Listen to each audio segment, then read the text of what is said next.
Muy buenas tardes a todas las personas que nos acompañan en este nuevo webinar y que se encuentran desde ya conectados en nuestra transmisión en vivo.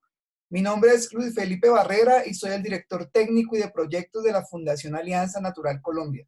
Reciban un cordial saludo de todo el equipo de la Fundación y sean bienvenidos a este webinar. En esta oportunidad estamos muy contentos de estar nuevamente con ustedes en este ciclo de webinars Descubriendo el Dosel, una iniciativa que busca visibilizar el dosel, así como los proyectos de investigación y conservación de su biodiversidad en el Neotrópico. Estamos muy orgullosos de poder presentar en esta oportunidad a nuestra expositora Giselle Martins, quien nos acompaña desde la ciudad de Belo Horizonte, en el estado de Minas Gerais, en Brasil. Y esta tarde compartirá con todos nosotros muchísima información de interés en su presentación titulada Mariposas, cómo se distribuyen en los bosques tropicales. Giselle es bióloga, maestra y doctora en ecología y actualmente postdoctorada en el programa de posgrado en ecología, conservación y manejo de la vida silvestre de la Universidad Federal de Minas Gerais en Brasil. Entre sus intereses de investigación está el estudio de la distribución de insectos, particularmente mariposas, en el espacio vertical y horizontal a lo largo del tiempo, y también el estudio de cómo los gradientes ambientales influyen en la organización de las comunidades. Hola Giselle, ¿cómo estás? Hola, ¿qué tal? Muy bien, muy bien. Qué rico tenerte aquí el día de hoy y muchas gracias por tu tiempo para contarnos un poco de tu trabajo y de tu experiencia con mariposas. Gracias a ustedes por la invitación. Qué bueno tenerte. Antes de darte paso, Giselle, quiero recordarle a todas las personas que desde ya están conectadas con nosotros en nuestra transmisión en vivo en Facebook, que pueden dejar todas sus preguntas en el transcurso de tu presentación, en el área de comentarios. El equipo de la Fundación estará recopilando todas estas preguntas y al final de tu presentación te estaremos transmitiendo esas preguntas para que tú nos colabores dando respuesta. También quiero invitar a las personas que están viendo este webinar que puedan compartir el webinar a personas tal vez que estén interesadas en aprender un poco más del tema de las mariposas y del dosel. Eh, y pues nada, yo creo que no siendo más, la gente está muy interesada en poder escuchar tu presentación, entonces te dejo con la audiencia, ¿te parece? Perfecto. Ok, yo voy a estar aquí, cualquier cosa técnica, voy a estar aquí detrás de bambalinas y nos vemos en un rato, ¿vale? Ok, Ok.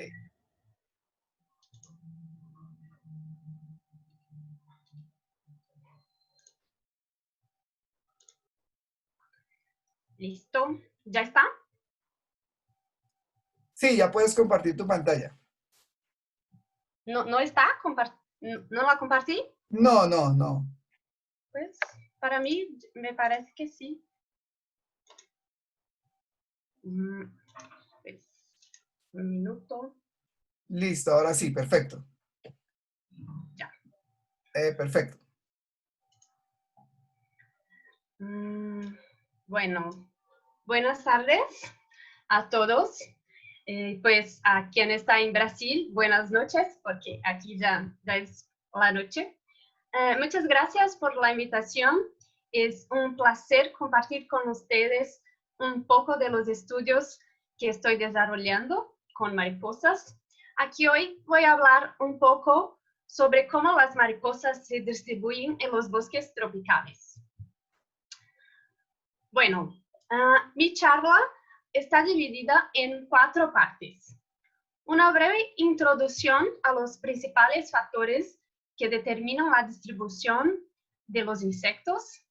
Después, un poco sobre la distribución de las mariposas en el espacio y también en el tiempo. Y terminamos con las conclusiones. Bueno, la distribución de insectos en los bosques tropicales está determinada por factores que varían según 3 dimensiones. La primera es la dimensión horizontal, o sea, la variación entre los tipos de hábitats en el espacio horizontal. Y considerando particularmente las transiciones del bosque de los bosques a otras fisonomías, la distribución de insectos variará en términos de la presencia y calidad de recursos entre los tipos de hábitat. Por ejemplo, aquí se puede ver la transición entre el bosque y, por ejemplo, plantaciones. Entonces, la presencia y la calidad de los recursos van a cambiar entre los dos tipos del hábitat. Y también la distribución de insectos puede variar conforme la proximidad a transiciones con otras fisonomías, ¿no? Transiciones a fisonomías sean naturales o no. Y también los insectos van a variar conforme la capacidad de dispersión y capacidad de movimiento de los organismos en cada uno de los tipos de hábitat. Y también a capacidad de movimiento entre los hábitats. Y por último, los insectos van a variar, la distribución va a variar conforme las interacciones entre los organismos presentes en cada uno de los hábitats.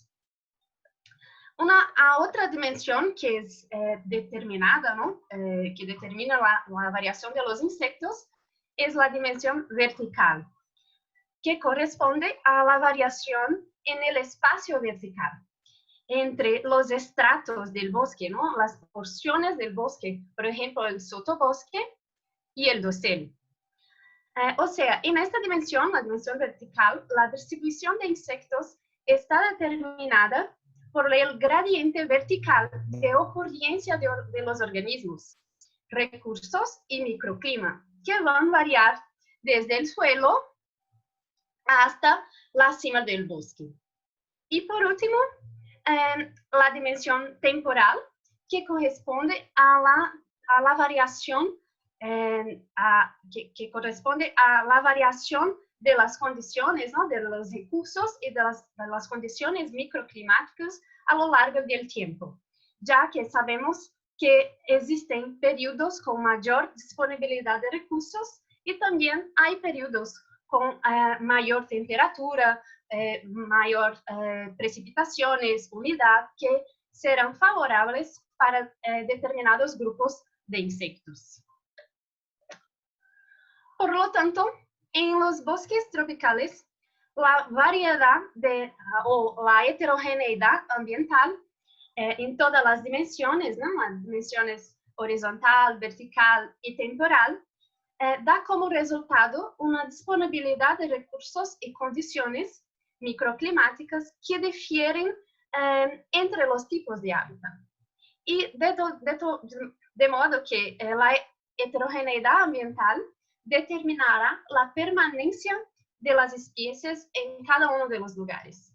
Sin embargo, sumado a todos esos factores, nosotros tenemos la fragmentación de los bosques, que también influye y mucho, ¿no? En la distribución de los insectos tropicales, afectando todas las dimensiones. Bueno, en la dimensión horizontal, causando, por ejemplo, reducción del hábitat. En la dimensión vertical, cambiando o suprimiendo, por ejemplo, el sotobosque. Y en la dimensión temporal, amenazando la sincronía existente entre insectos y las condiciones favorables. De tal modo que la fragmentación incrementa las transiciones entre los bosques y áreas humanas, como por ejemplo las transiciones entre el bosque y plantaciones, pastos, caminos y áreas urbanas. Y todas esas áreas, todas esas transiciones humanas, Jesus Christ. Un minuto. No sé qué pasó. Tranquila, parece que debiste finalizar a la presentación. Oh, un minuto.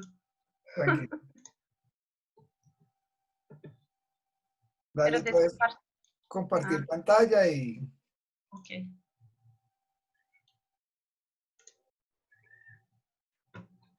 No sé qué pasó. ¿Dónde estoy? Here. Right. Okay. Bueno, entonces, las transiciones humanas, que son las transiciones entre el bosque y áreas humanas, ¿no? Plantaciones, pastos, caminos o otras áreas humanas, todas esas transiciones difieren y mucho de los bosques originales. Difieren drásticamente en la cobertura forestal original y también difieren de las condiciones microclimáticas, o sea, difieren en la temperatura, en la humedad, en la velocidad del viento y también en una cantidad de radiación solar que penetra adentro del hábitat. Pronto, entonces, se producen muchos cambios en las especies que ahí habitan y las interacciones también entre ellas, ¿no? Para evaluar todos esos cambios, nosotros podemos estudiar los organismos que son considerados bioindicadores de la calidad del hábitat.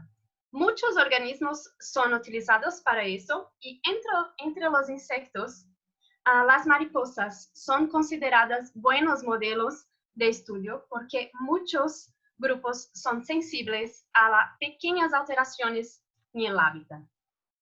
Para recordar, las mariposas son insectos, ¿no?, del orden Lepidoptera, están junto con las polillas, pero las mariposas pueden ser divididas en dos guildas, dos grupos alimentares, según su forma de obtener el recurso. Las mariposas nectarívoras, que son las mariposas que se alimentan del néctar de las flores, y las mariposas frugívoras, que son las mariposas que se alimentan del fruto o otros materiales en decomposición. En los bosques tropicales, las mariposas frugívoras son un modelo excelente para los estudios de la estructura de la comunidad y variación temporal y de la diversidad, ya que ellas pertenecen a un grupo ecológicamente diverso, tienen una taxonomía bien resuelta, pueden muestrearse simultáneamente de modo estandarizado, ¿no? Ya que es posible utilizar trampas en diferentes áreas al mismo tiempo y también responden a la estratificación vertical. O sea, hay especies que son específicas para cada uno de los estratos del bosque y cambios en esos estratos van a cambiar también la comunidad de mariposas. Además, las mariposas frugívoras son sensibles a la fragmentación, a los cambios de la cobertura vegetal y también a las variaciones climáticas. Entonces, se puede detectar cambios, ¿no?, sutiles entre los hábitats a través de los cambios de la comunidad de mariposas frugívoras. ¿Cómo estudiar entonces las mariposas frugívoras, ¿no? En general, para estudiar esas mariposas en los bosques tropicales, nosotros utilizamos las trampas, que son las trampas del tipo BSR.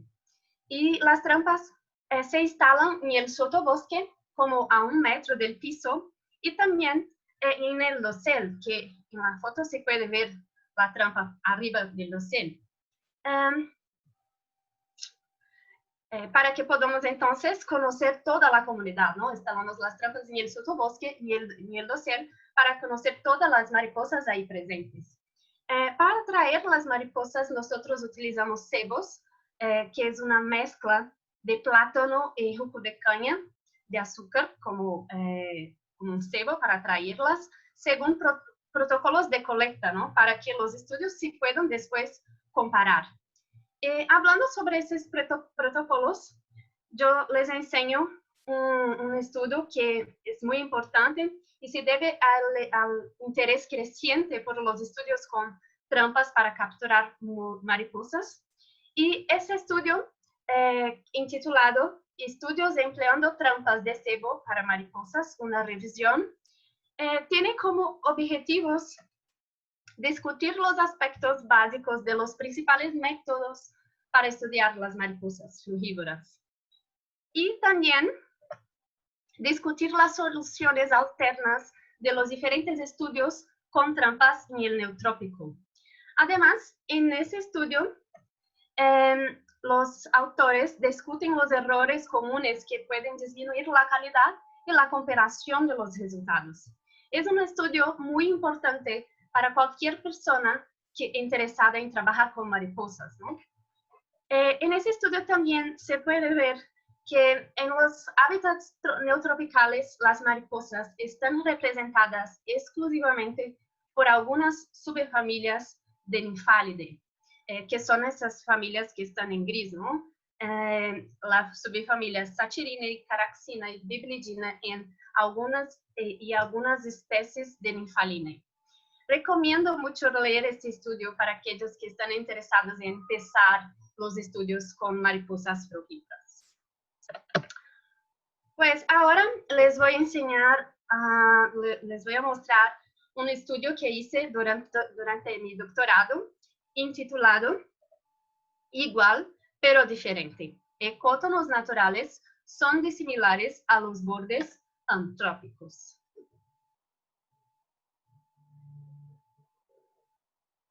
En este estudio, nosotros teníamos como objetivo entender la distribución de mariposas en los diferentes tipos de hábitat, ¿no? Entender la distribución a lo largo del espacio.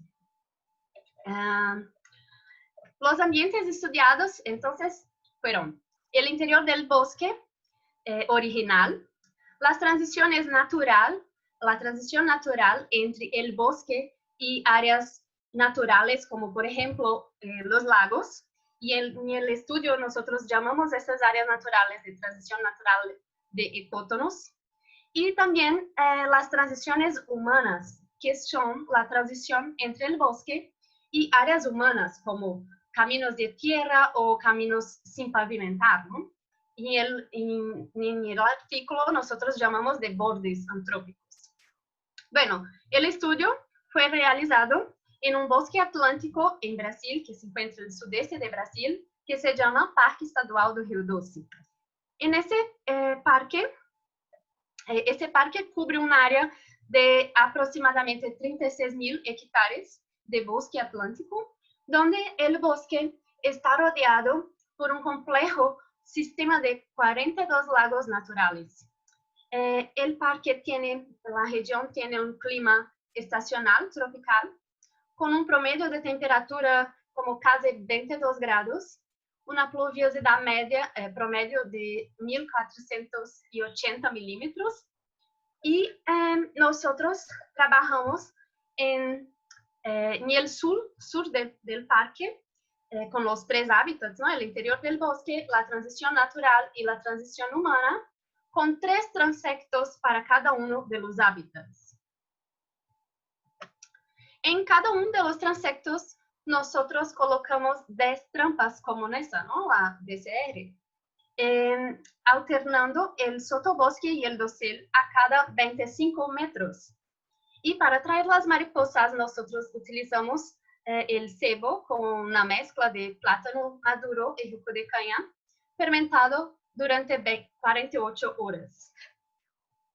Pues para para poner las trampas en el dosel, fue necesaria la ayuda de las técnicas de escalada, ¿no?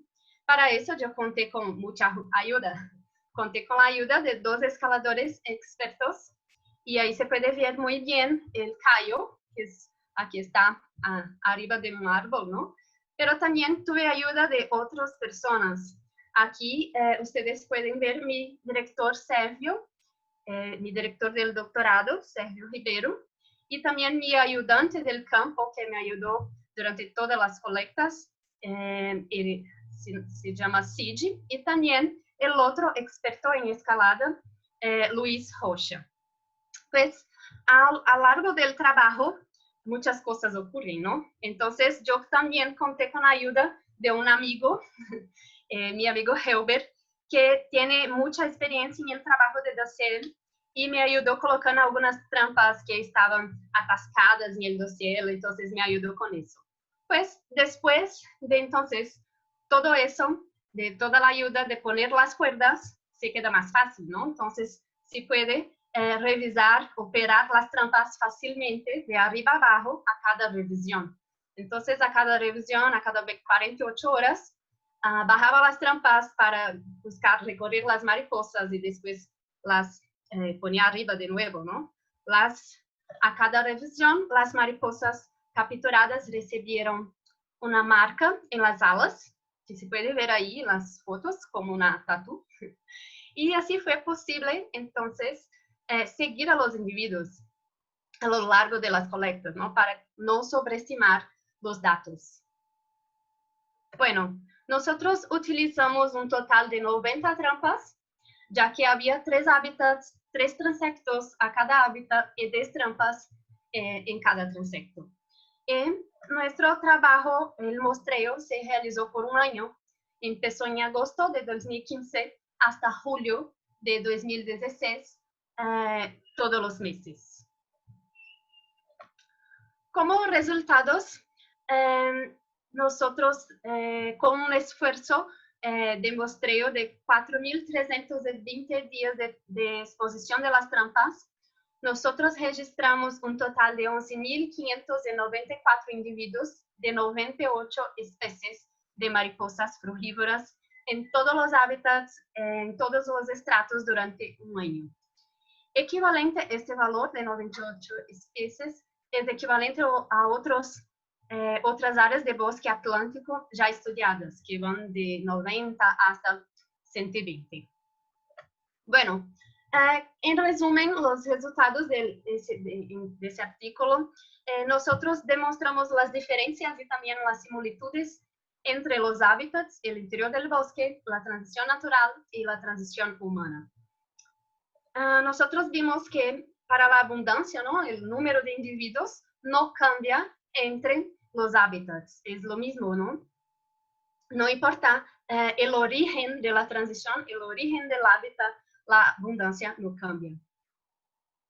Sin embargo, la abundancia cambia solo entre los estratos, siendo mayor en el sotobosque en todos los hábitats. Ya para la riqueza y diversidad, nosotros vimos que las transiciones son mayores siempre, no importa si es la transición natural o humana, ellas son mayores, la riqueza es mayor, la diversidad es mayor cuando comparamos con el interior del bosque. Pero no hay diferencia entre los estratos, de modo que la transición natural comparte características con la transición humana. Por lo tanto, las variaciones que son atribuidas a las transiciones, ¿no? Las variaciones de temperatura, de humedad, que son características de transiciones, tienen un efecto en la riqueza y la diversidad independiente del origen de la transición. Sin embargo, la transición natural no es exactamente lo mismo que una transición humana. La transición natural comparte también características similitudes con el interior del bosque, manteniendo una composición de especies y también el patrón de dominancia en la comunidad similares con el interior del bosque. Así, podemos decir con ese estudio que este fue el primero trabajo que demostró las diferencias y similitudes entre las comunidades de mariposas de transiciones naturales y humanas en el bosque atlántico, y que las características de la transición natural lo convierten en un hábitat único, y aunque comparte algunos patrones con las transiciones humanas, esta es una transición distinta de las antrópicas, porque también comparte similitudes con el interior del bosque, ¿no? Comparte al mismo tiempo.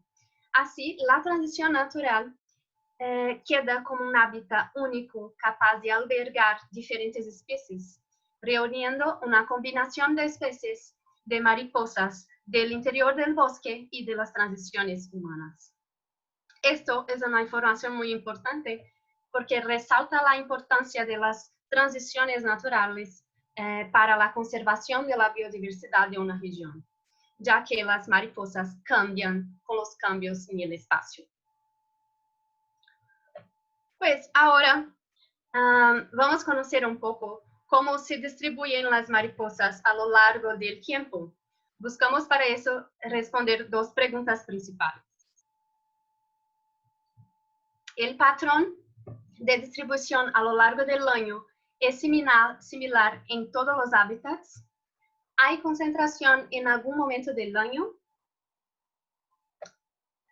Entonces, las respuestas que encontramos están en ese artículo, que es intitulado Cambios temporales en la diversidad de las mariposas, respuestas a las transiciones naturales y antrópicas de los bosques. En ese artículo, nosotros probamos las siguientes hipótesis. La distribución de mariposas frugívoras se concentra en determinadas épocas del año en los 3 hábitats. Eso se debe a que los picos de actividad de los insectos tropicales coinciden con los picos de mayor disponibilidad de recursos y aumento de temperatura, precipitaciones y humedad.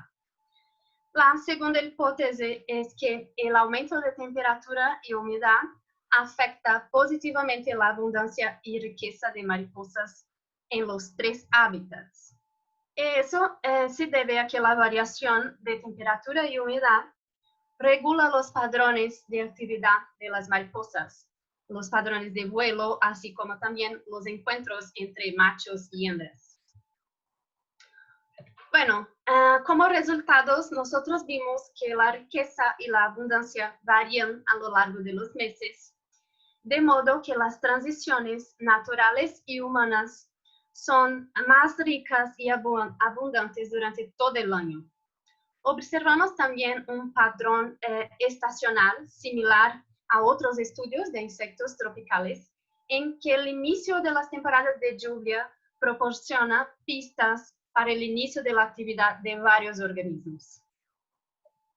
Nosotros vimos también que el pico de riqueza y abundancia fue similar entre los hábitats.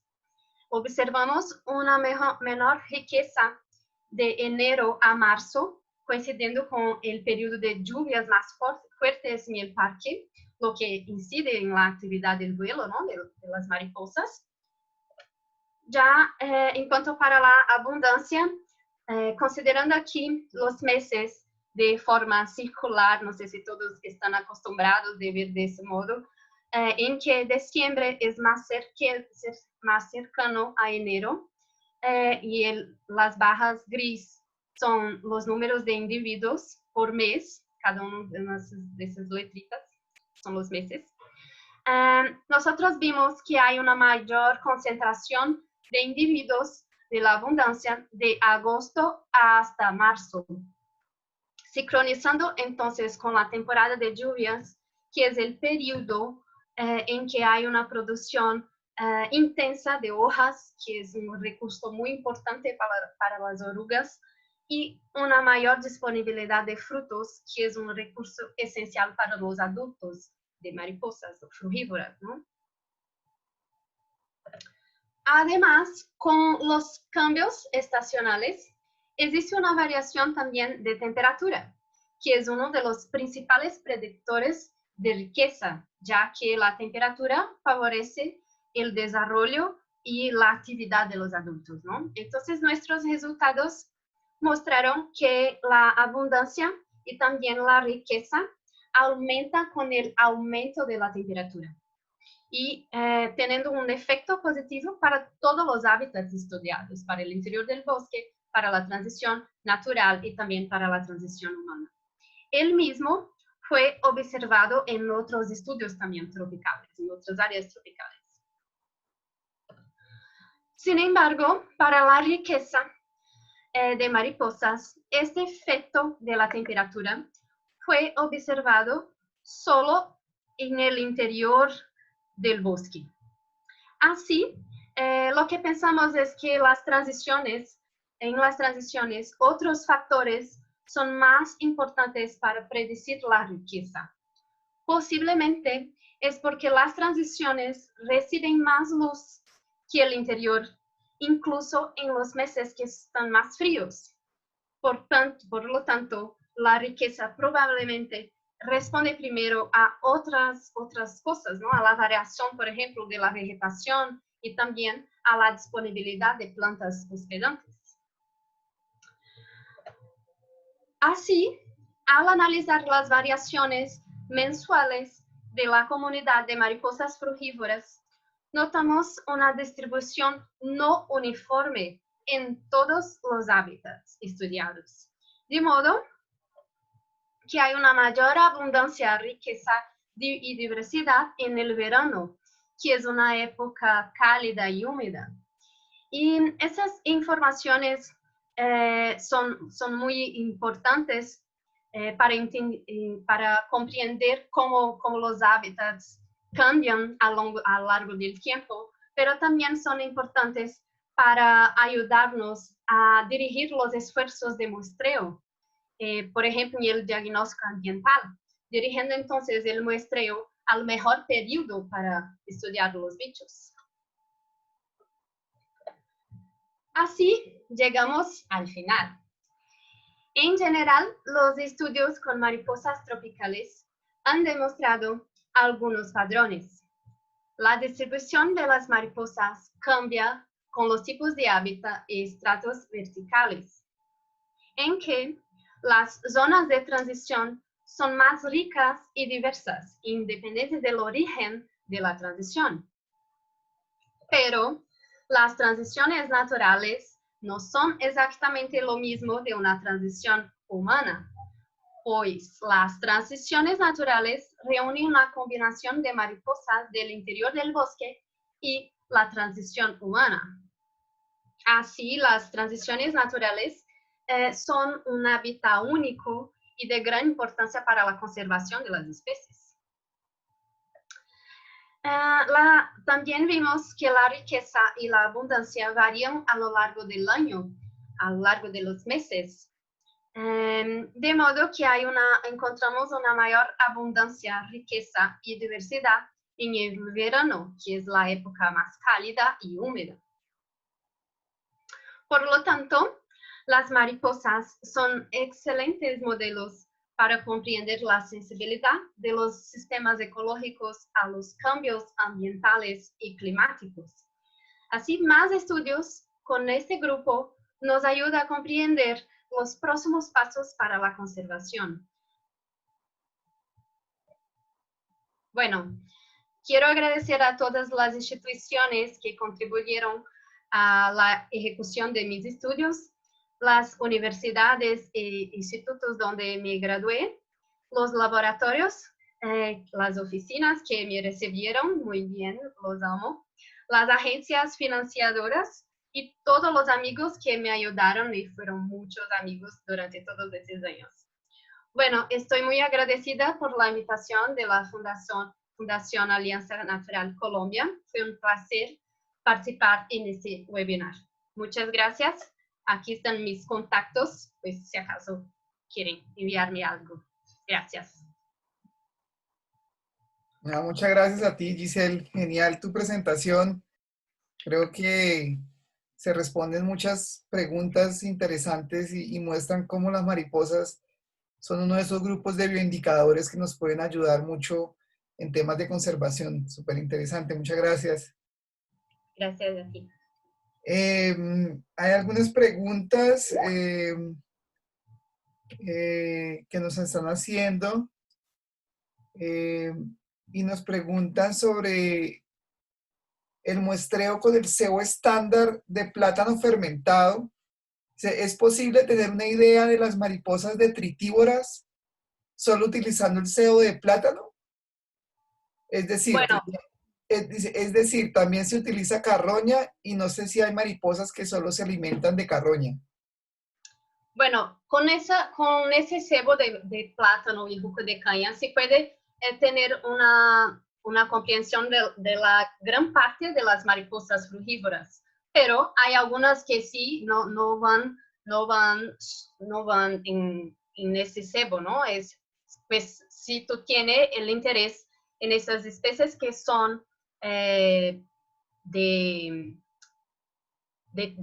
detritívoras.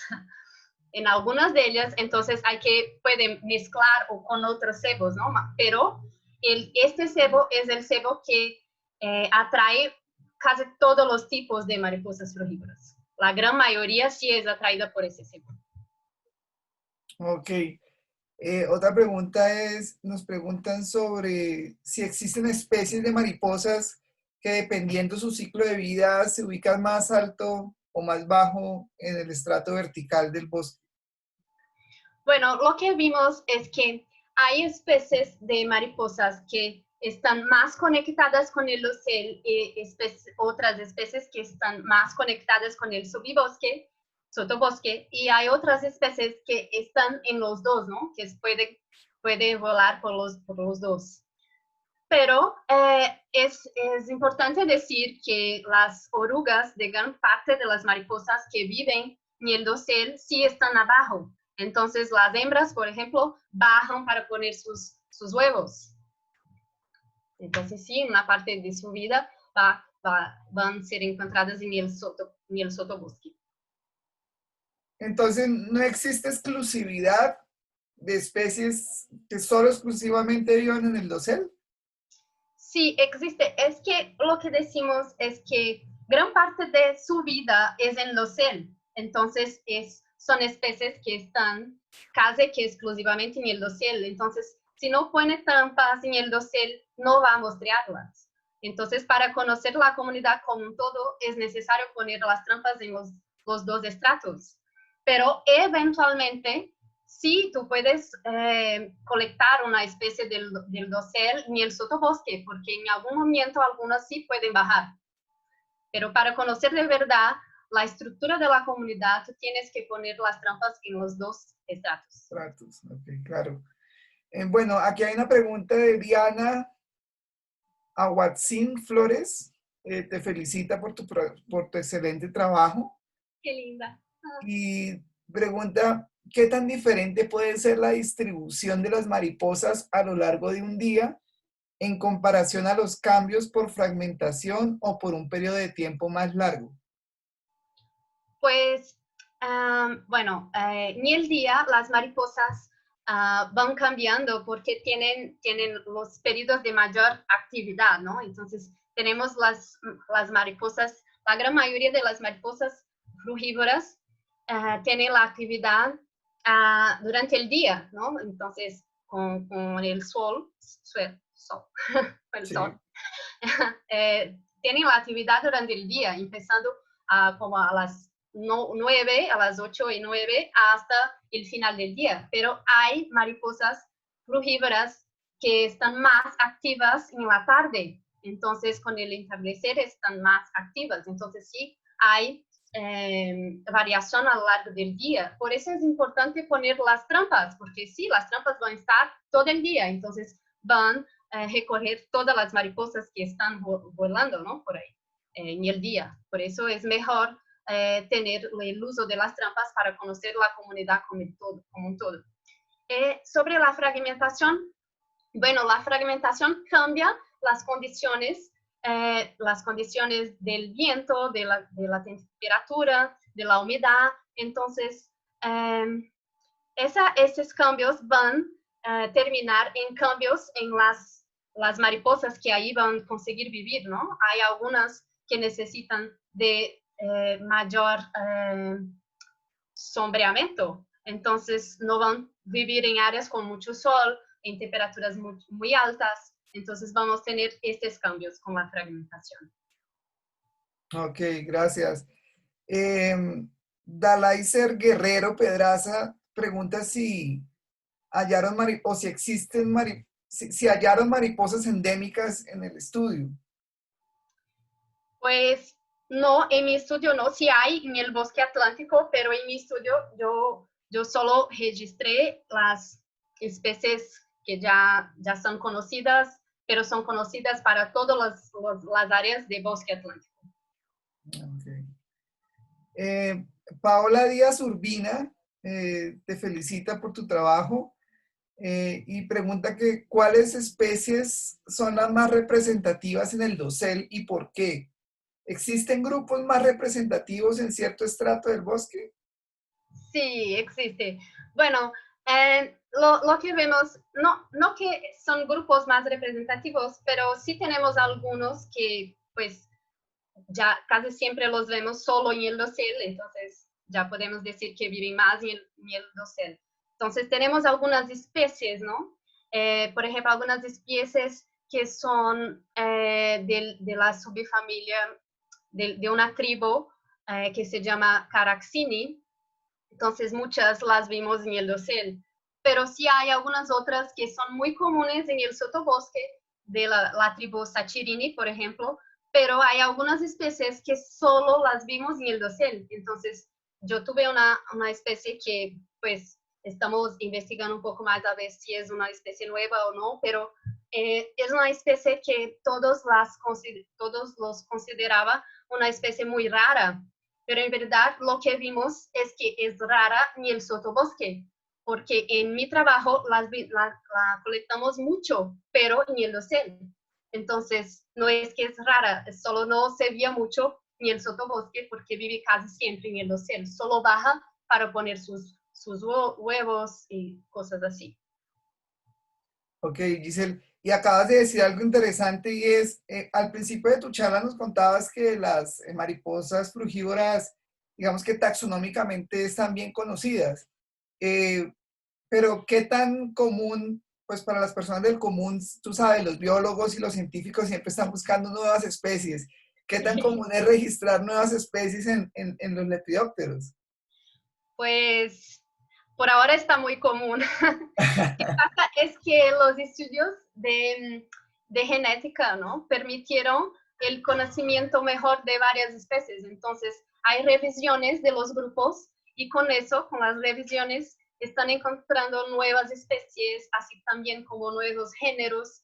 El grupo que yo hago parte, el grupo de la Universidad Estadual de Campinas, en São Paulo, es un grupo que trabaja mucho con eso y están revisando varios grupos, varios géneros, varias familias y con eso sí puede ver nuevas especies.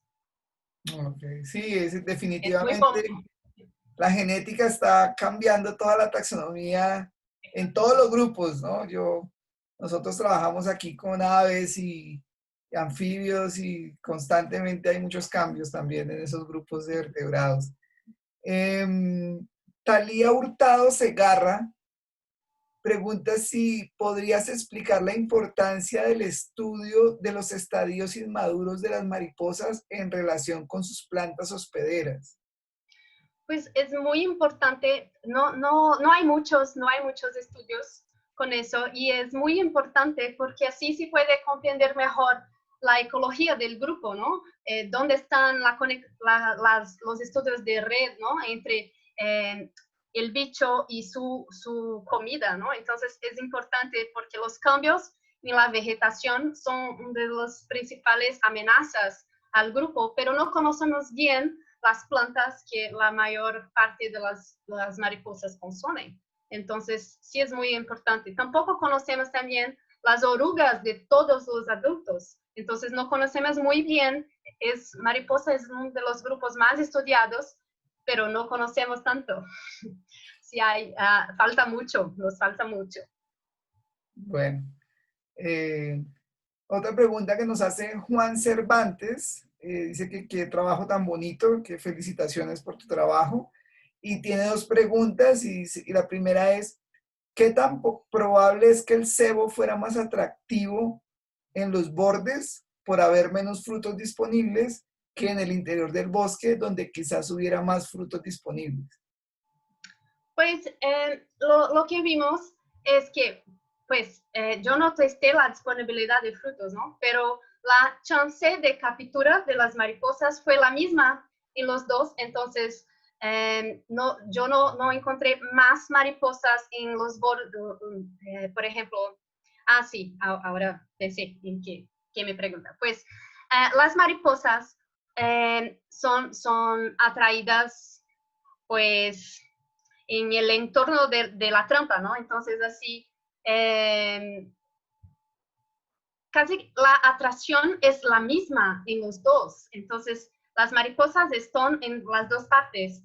Es común decir que las transiciones tienen un efecto de tener más bichos en general, principalmente las mariposas. Esperábamos tener más abundancia y riqueza en las transiciones, porque las transiciones tienen muchas plantas hospedantes. Entonces, eso es un recurso muy importante para las mariposas. Entonces, eso tiene más que ver lo que el efecto de la trampa, en verdad, porque el efecto es un efecto cercano a la trampa, como a pocos metros de atracción. Entonces, no es así una atracción mayor en la transición, ¿no? Ok. Pedro Luna nos pregunta sobre cuál es el papel de la lluvia y su afectación a la diversidad de mariposas. Pues la lluvia es un factor que pues atrapaja, no atrapaja, pero disminuye la actividad de las mariposas. Entonces, los efectos que vemos de menor abundancia y también riqueza en esos periodos es porque la actividad es menor en esos periodos. Nosotros tenemos una sincronía, ¿no? de la actividad de las mariposas en los periodos que no hay lluvia, no hay tanta lluvia, ¿no? Okay. Carmen Rojas nos pregunta si se ha realizado algún estudio para analizar cómo afectan los parámetros ambientales la longevidad de las mariposas. Los parámetros ambientales. Sí, está un poco amplio. Pues lo que el otro capítulo de mi doctorado que no presenté porque aún no terminé el artículo es sobre la longevidad del grupo. Entonces, yo trabajé con las especies que yo recapturé varias veces. Nosotros vimos hasta cuándo están en el parque, ¿no? Para conocer los efectos en la longevidad, ¿no? El efecto a lo largo del año, el efecto de la temperatura, pero aún no terminé, entonces no tengo exactamente estas respuestas, pero sí hay un efecto, ¿no? El cambio en el espacio y el cambio y el tiempo tiene que ver también con la longevidad del grupo. Ok. Giselle, en tu diseño de muestreo en el campo, ¿qué tan alto ponían las trampas en el dosel? Pues el más alto que podía, ¿no? En general, las trampas en las áreas más altas estaban como 23, 28 metros del piso, Okay. pero el máximo. Pero algunas de las áreas no eran tan altas, entonces estaban como a 10 metros, 12 metros, como eso. ¿Y los cebos, cada cuánto los cambiabas? ¿Ok? Los cebos, ¿cada Los cuánto cebos, sí, tiempo? los cebos los cambiaba pues, a cada revisión, entonces a cada 20, 48 horas yo cambiaba el cebo porque el parque hace mucho calor, entonces el cebo para que no se pierda el efecto, yo los cambiaba. Ok. Otra de las preguntas de Juan Cervantes es si se midió de alguna manera las diferencias entre las dos transiciones, la transición natural y la humana. Si no, ¿qué diferencias observaste? ¿Crees Pues, que está afectando las diferencias entre las dos transiciones? pues diferencias en el hábitat o diferencias en la comunidad de las mariposas. Yo creo que en el hábitat. Sí. Pues sí, hay diferencias, ¿no? En el hábitat de transición humana, lo que se ve es como un recorte del bosque. Entonces, el bosque está como un recorte de verdad. Entonces, es bien reto, es reto. Y, y tienes, pues, las plantas hospedantes crecen allí, hay mucha luz, mucha radiación solar y el viento es más fuerte, hace calor, también es bien caloroso, pero en las transiciones que son naturales, lo que vimos es que el dosel como que cae un poco, entonces está así un poco inclinado y con eso hay menos luz, un poco menos de luz y también es más húmedo, la temperatura es un poco más amena, tiene condiciones que son más similares al interior del bosque, pero no es exactamente lo mismo, tiene condiciones que son muy específicas, porque adentro del bosque es más frío, hace frío, y afuera es un poco más caliente, pero no tanto como en las transiciones antrópicas, las transiciones humanas. Sí, muy interesante esa conclusión que sobre como la heterogeneidad tan específica de las transiciones ecológicas, naturales, ¿no? Que hacen que sea un hábitat único y claramente tus resultados a nivel de diversidad y abundancia lo demostraron. Súper Y interesante. por eso es un hábitat que es muy especial para la conservación, ¿no? Porque para los insectos, los hábitats que tienen una temperatura más alta son hábitats interesantes porque la temperatura es algo importante para el desarrollo y también para la actividad, pero si está muy alta es casi que también imposible estar ahí. Entonces, Mielekotto no es como un hábitat perfecto porque tiene una temperatura más alta, pero no tan alta.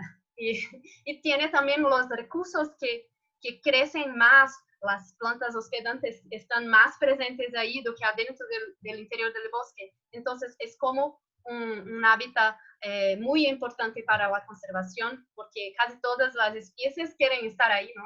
Las especies que están en las transiciones humanas y también las especies que están adentro del bosque quieren estar ahí. Sí, sí. Daniel Alejandro Murcia nos pregunta sobre la técnica de marcaje de las alas de las mariposas. Yo también conocí esa técnica hace unos años y todo el mundo se pregunta es si eso afecta de alguna manera el ala y a la mariposa. Entonces, ¿qué nos puedes contar del tema? Pues yo uso eso, ¿no? Una como esa. Y pues en general no afecta porque pues es una tatú así, sencilla. Pero depende del colector, ¿no? Del biólogo, porque si puede aplastar el bicho, entonces si puede dañar el bicho, entonces hay que tener una cierta agilidad para hacerlo, pero no impide el vuelo el bicho si después de la marca se queda igual, pero depende un poco de la persona que va a manejar. Sí, hay que tener mucha agilidad, práctica y mucha sensibilidad, ¿no? Para no dañar el ala. ¿Cuánto Exacto. tiempo dura ese tatuaje, Giselle? Pues yo recapturé mariposas como 4 meses después y el tatuaje estaba igual. Wow, Muy bien. un tatuaje permanente. Sí, muy permanente porque las mariposas viven como en eso, ¿no? 4 meses. Entonces, Okay, ok. toda la vida. Casi toda su vida. Sí, Sí. ok. Em, eh, Iván Rivera Gallego nos pregunta si se pueden muestrear mariposas nectarívoras con las trampas Van Rider. No, no, en verdad lo que pasa es que casualmente una u otra especie nectarívora sí está dentro de la trampa, pero no es muy común. Entonces, para estudiar las mariposas nectarívoras es mejor que se use las redes para colectar de mariposas Ok, nectarívoras. ok, interesante, no, no sabía que, claro, dependiendo de lo que comen, así mismo se requieren técnicas diferentes de colecta. Em, Fer Fischetti pregunta si las mariposas frugívoras de tu estudio en general tienen una afinidad notoria con alguna familia específica de plantas. Pues yo no conozco mucho sobre las familias de las plantas, entonces seguro que sí, pero yo no conozco. Pero seguro que sí hay alguna relación, pero no sabemos mucho en general, no tenemos tanta información sobre eso y yo tengo menos, no conozco mucho. Me gustaría mucho hacer un trabajo con alguien que trabaje con las plantas y yo con las mariposas para hacer las redes con los dos. Em, Karen Mora nos pregunta si en el desarrollo de tu proyecto hiciste alguna colecta, pues si sacrificaste a algunos individuos y Y si es así, cómo se conservan las mariposas después de colectadas para que no se dañen? Sí, claro. Pues sí, yo colecté muchos. Bueno, yo vi más de 11.000 individuos, pero ni al principio, en las primeras colectas, yo las recorrí todas, porque no conocía la comunidad, entonces para conocer mejor, yo las traje para la oficina, ¿no? Entonces, llegando a la oficina, tú la metes en el freezer, en el refri ¿Sí? y en el congelador. Y ese es el método para las tener por mucho tiempo hasta que pueda arreglar las alas perfectamente y poner como los otros insectos, ¿no? Hacemos las cajas de insecto en que tiene tiradas las alas y pues las pone en una colección de insectos. Ok. Y un tema un poco difícil y sensible, Giselle, o sea, colectar ese número, porque hay personas que se preocupan por eso, ¿no? Que una colecta tan grande podría afectar la población las poblaciones en general. Sí, es una preocupación, ¿no? Por eso es mejor que pues no colecte todos los bichos, ¿no? Imagínate que pues yo llego y digo, pues colecté 11.000 individuos, mucha cosa. Pues yo no colecté todo eso, pero es importante decir que los insectos tienen una reproducción muy acelerada, ¿no? Entonces, así mismo que tú colectes, no va a afectar tanto los bichos porque tiene una reproducción muy acelerada. Pero eso es diferente cuando estamos trabajando con especies que son especies raras. Entonces, es importante conocer también la comunidad para que, para que sepas lo que hacer, ¿no? Porque si tiene especies que son raras o especies que están amenazadas, tú no puedes colectar todos los individuos que sí, ahí va a tener un problema. Sí, yo creo que eso es una de las grandes discusiones que hay en el tema de ciencia, ¿no? El tamaño de las colectas. Pero también hay que tener en cuenta que muchas veces causa más daño los daños al hábitat directo que se generan, Sí, pueden generar mayor pérdida de individuos. sí, exacto. Y el método de marcar las alas es una manera de no colectar todos los individuos. Entonces, tú colectas algunos al principio para conocer todos que están ahí y después puedes colectar solo algunos que no conoces. Pues, este es nuevo, entonces yo lo colecto para conocer y después ya está en mi lista, ¿no? Entonces, el método de marcar es también para reducir la matanza. Sí, claro, claro. Además que esas técnicas de marcaje, captura, recaptura, pues dan una información mucho más fiable, ¿no? De los tamaños de las poblaciones. Creo que es Sí. una muy buena metodología. Sí, Bueno, también es posible que con esas técnicas es posible después que tú conozcas el movimiento de los bichos, ¿no? Porque los bichos van a volar por todas las partes y entonces tú después vas a conocer cómo se mueven en el parque y es una información muy importante. genial, sí, genial. Eh, una última pregunta que nos hacen es, para ti, ¿cuál es la técnica más eficiente de muestreo para mariposas en el dosel? Pues para trabajar con las mariposas frugívoras, la técnica más importante sí son las trampas. Y para conocer toda la comunidad de mariposas frugívoras es necesario poner las trampas en el sotobosque y en el dosel. Entonces, son las trampas en los dos estratos. Genial, súper, perfecto. Pues tenemos ya, vamos a cumplir una hora de webinar. Creo que está perfecto, muchas preguntas y muchas Muchas respuestas. gracias. Muchas Sí, gracias. no, a ti, realmente es súper interesante. Pues todo este tema de mariposas es un tema nuevo en este ciclo de webinars. Habíamos hablado anteriormente un poco de técnicas de muestreo, eh, pues de insectos y artrópodos en general, pero específicamente de mariposas no. Así que muchas gracias. También pues a todas las personas que todavía nos acompañan aquí están los datos de contacto de Giselle, por si quieren contactarla por cualquier pregunta o temas de investigación. Quiero aprovechar también la oportunidad para invitarlos a nuestro próximo webinar. Será el próximo jueves. Es un tema súper interesante. Es una charla titulada ¿Es el dosel un hábitat potencial para anfibios? Análisis de diversidad e interacciones entre anuros y bromelias tanque en la Amazonía ecuatoriana. Y nuestro expositor será Francisco Fernando Padilla, es ecuatoriano, pero vive en Brasil también. Entonces él estará contándonos un poco sobre su experiencia en el estudio de los anfibios en el dosel. Giselle, una vez más, muchísimas gracias. Gracias, gracias. Genial tu presentación y espero que pronto nos puedas contar un poco más sobre tu formación en el doctorado.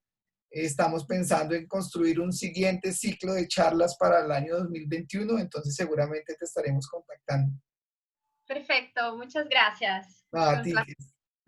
que estés muy bien. Chao, cuídate. Chao, gracias. Chao.